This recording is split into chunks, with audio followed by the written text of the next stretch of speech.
Herr Präsident, mehr hun sicherlich neich géint Minikrächen, mehr hun neich géint den Inhalt davon auch von der Flexibilität, der erweiterter Flexibilität, die et Älteren erméiglecht oder an engem anderen Kader hier kann er betreizig sinn. Wo man aber ein größeres Problem haben, dass die Form wie das organisiert ist. Wir haben an den letzten Jahre gesehen, dass Privatkrächen wirklich wie Champignons aus dem Boden sprießen. Und damit haben wir aber ein grosses Problem, weil wir mengen, dass Kannerbetreuung als Teil von der nonformeller Bildung als Element vun enger plurilingualer Erziehung net kann der Logik vun privaten oder lukrativen Gewinninteressen ënnerlecht sinn. An man mengen dat sech och heimer dat den d'öffentliche Hand eigentlich dedouaniert vun enger Verantwortung, die hier mist sinn, a wo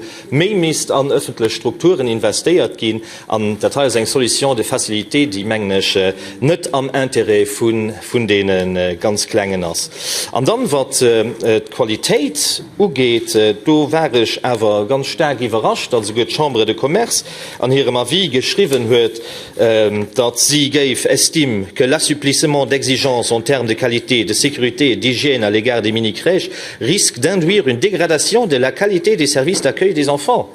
So dat ech mengen zumindest van so gut Chambre de Commerce, dat do als eng zumindest Gefahr vun Degradation vun Kannerbetreuung gesäit, dat ke Projekt ass den mehr mat stimmen werden. Ich so nech merci.